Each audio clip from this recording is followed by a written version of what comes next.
Vía Zoom con el coronel Villamarín. Bienvenido, coronel, a nuestro noticiero de la noche, 6 p.m.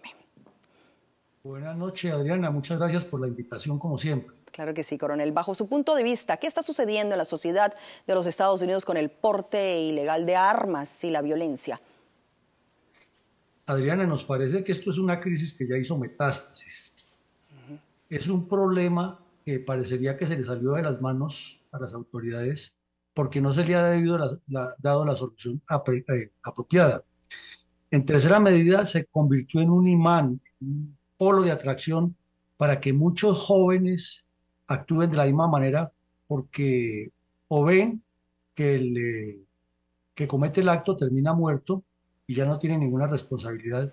Y como hay tendencia al suicidio entre gente con problemas psiquiátricos allá que abundan en Estados Unidos, o que algunos de esos escapan y entonces forman esa idea de que están eludiendo y que son los superhéroes porque eluden la autoridad.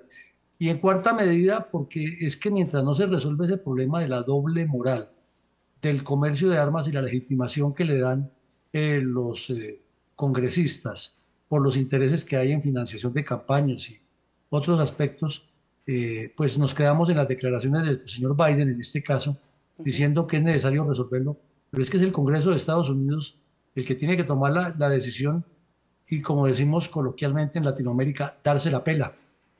Así es.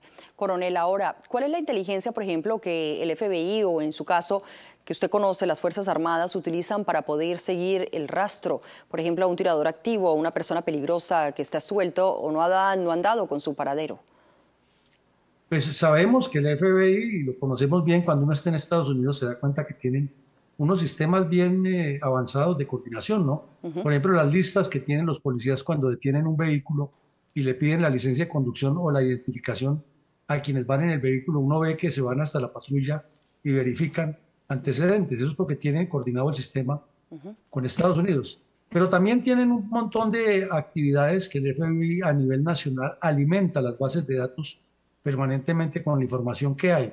Ahora, en el caso de las personas a quienes les hacen seguimientos, pues se aplican todas las normas que uno conoce ya y que más o menos a veces las publican en televisión, ¿no? Es decir, el seguimiento de las compras que hace con la tarjeta de crédito, la averiguación en los moteles de carretera de quiénes han sido los que se quedan, mucha verificación en las estaciones de gasolina donde se compran o donde se surten los tanques de los vehículos.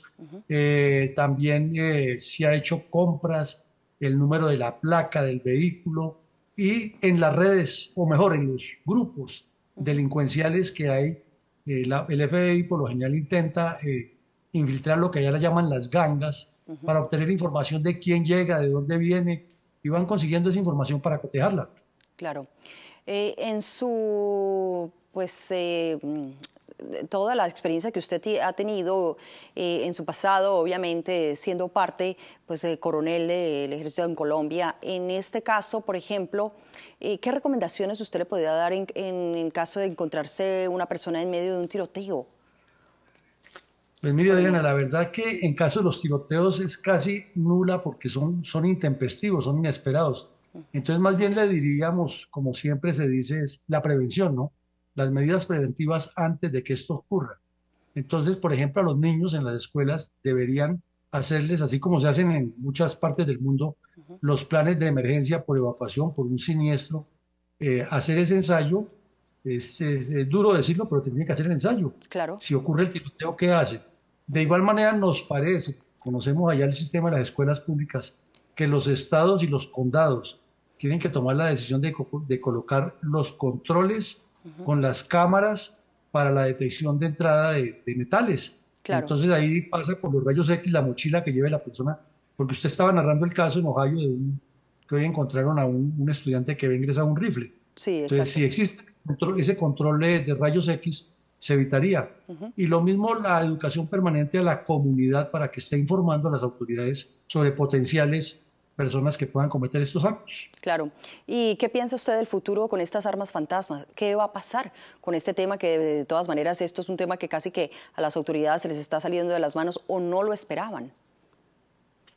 Es que, Adriana, desde hace rato el problema de las armas se salió de las manos en Estados Unidos porque como lo comentábamos en un episodio anterior aquí en este noticiero, mm, es que ahí es muy fácil comprar un arma, tener licencia de conducción y tener ya documentos y que la persona sea mayor de 18 años y en los bazares que hacen, porque en las tiendas es un poco más seria la cosa, pero es que en esos bazares uno ve que entran, salen, se mueven, venden y se mueve como si estuvieran vendiendo otros elementos. Entonces ahí es donde está el problema y seguramente tienen que legislar al respecto también y mejorar los controles. Así es. Ahora, ¿usted piensa que, por ejemplo, poner detectores de metales en las escuelas de chicos aquí en los Estados Unidos podría ser una solución a esta problemática?